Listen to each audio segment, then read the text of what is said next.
Aujourd'hui, on se retrouve non pas pour un Draw My Life, mais plutôt un Draw My Spiritual Life. Mais comme je suis nul en dessin, j'ai confié cette tâche à mon frère Rachid, plus connu sous le nom de Rakid. Bismillah, c'est parti.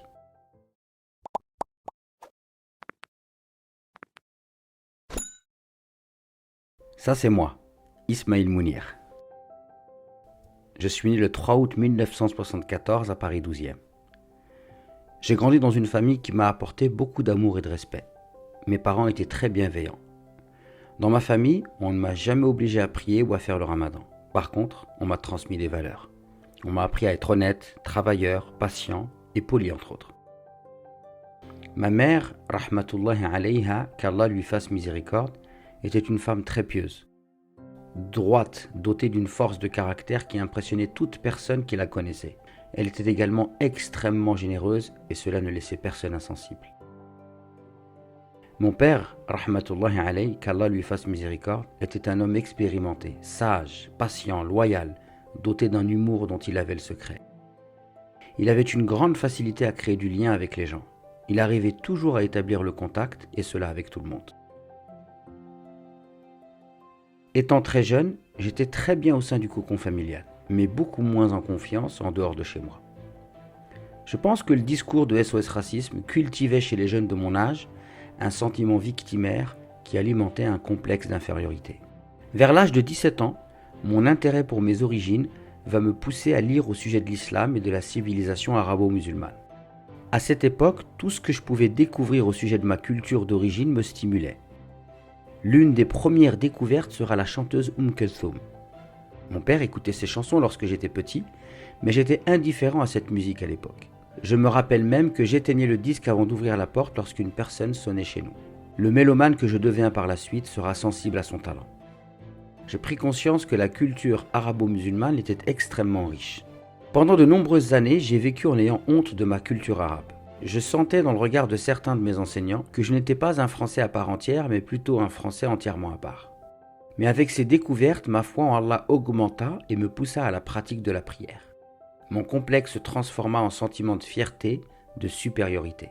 Mon manque de connaissances religieuses laissa la place à une vision conflictuelle et binaire du monde. Il y avait les bons musulmans d'un côté et les mécréants de l'autre. L'apaisement et la douceur de la foi que l'on ressent au début de notre cheminement laissa place à de la dureté dans mon cœur.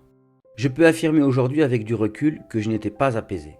En même temps, c'est très fatigant d'en vouloir à la terre entière. Je dois dire que les valeurs que mes parents m'ont inculquées furent un rempart entre moi et une vision violente de l'islam. Mon désir ardent de devenir un bon musulman me permit de continuer à chercher à en savoir plus au sujet de l'islam. Avec plus de lecture et d'expérience, ma vision changea peu à peu. Je pris conscience du piège dans lequel j'étais tombé. J'avais construit une vision passionnelle de l'islam. Mes frustrations, mes blessures avaient altéré ma compréhension du véritable message de notre noble religion. C'est dur de se rendre compte qu'on fait complètement fausse route, mais c'est en l'acceptant qu'on va vers la sagesse et l'apaisement. Une des premières rencontres qui va m'apaiser, c'est la rencontre avec le soufisme orthodoxe. Les écrits de Abu Hamid al-Ghazali, de Ibn al-Qayyim al-Jawziyya, de Ibn Ata'illah Sakandari, qu'Allah leur fasse miséricorde, vont soigner mon cœur et l'apaiser. Une fois apaisé, c'est toute ma vision de la vie, de la religion qui va être influencée en profondeur. Aujourd'hui, je remercie Allah car mon cœur est empli d'amour et c'est ce que je souhaite partager avec tout le monde. Je suis plus que jamais convaincu que le Coran est un océan de sagesse. Et le prophète Mohammed, sallallahu alayhi wa sallam, prière et paix sur lui, un exemple de miséricorde. C'est mon combat au quotidien, propager le véritable message de notre religion. Je souhaite diffuser des connaissances qui permettront à toutes celles et ceux qui s'intéressent à l'islam de trouver le chemin qui mène vers la paix intérieure. Je souhaite également diffuser des connaissances qui permettront à celles et ceux qui ne sont pas musulmans d'être persuadés que l'on peut vivre en paix avec l'islam.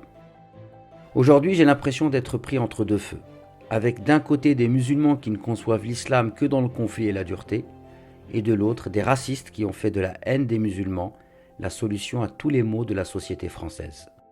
Ainsi, je me dis que je dois continuer à écrire l'histoire de ma vie et ne laisser personne m'enfermer dans sa rancœur. Semer l'amour et la sagesse, c'est la mission que je me suis assignée.